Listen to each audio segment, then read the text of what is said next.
Mon nom est Haruki Nakamura. J'avais 18 ans lorsque je suis mort à Tokyo. J'ai été réincarné dans une autre galaxie où je suis devenu le fils d'un exarque. Désormais, je suis Guillaume Afetien, et voici mon histoire. À 15 ans et demi, l'Académie royale, sous l'autorité du roi, confia à Athanase Giuseppe, 6e prince du royaume de Trégone, la gestion de Vataï, ma planète natale, sous la supervision de l'exarque local. J'étais son compagnon, son éminence grise, depuis plusieurs années. Il était prince. J'étais sujet vataillais. M'emmener avec lui allait de soi. Je quittais l'académie à ses côtés.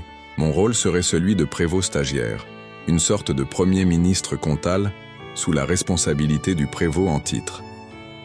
Ce stage, imposé à tous les élèves, visait à éprouver nos capacités en situation réelle. J'étais l'ombre du prince, l'ombre du pouvoir, et cela me convenait parfaitement. Je m'étais préparé à des joutes d'influence, à des rapports de force administratifs, à l'art lent et méthodique de la gouvernance planétaire. Je m'étais préparé à l'adversité froide des textes de loi, à la négociation masquée derrière des sourires princiers. Mais je ne m'étais pas préparé à la Saint-Antonin. Elle eut lieu au printemps de nos 16 ans. Ce n'était pas une surprise. Elle était attendue. Dans le royaume, nul n'ignore la Saint-Antonin. Trop jeune pour prendre part aux opérations principales, Athanase et moi fûmes rattachés au choix de la Saint-Andéole, une mission parallèle consistant à évacuer les feudataires, les princes alliés, les rois d'au-delà des étoiles, le soir précédent.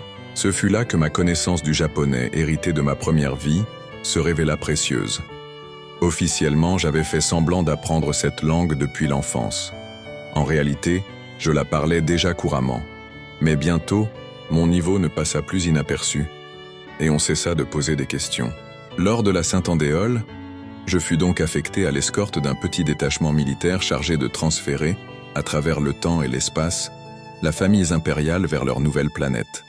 Japon, 16 ans dans le passé.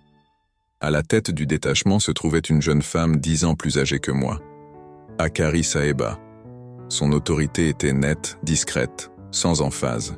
Ses yeux bleus trahissaient sa condition de blonde, une réincarnée venant d'un passé plus ou moins lointain.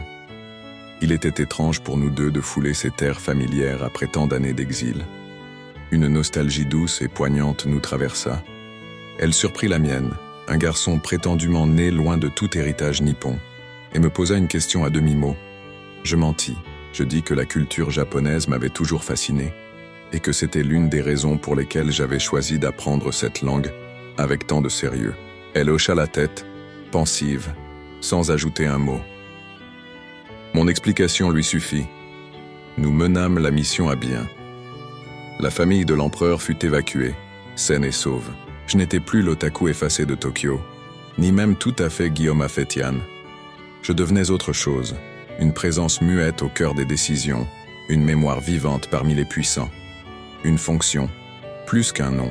C'est ainsi que débuta mon apprentissage, aux côtés d'un prince appelé à régner dans un monde où l'épée ne suffit plus, où stratégie, silence et loyauté tissent les véritables conquêtes. L'ombre des princes, chronique des rois roux, tome 1, raconte une autre ascension dans l'ombre, une fresque de pouvoir et d'initiation, où chaque mot pèse, chaque regard engage, et chaque choix redessine l'ordre des étoiles. Disponible dès maintenant sur Amazon, et en version électronique sur Amazon Kindle. Rejoins-nous.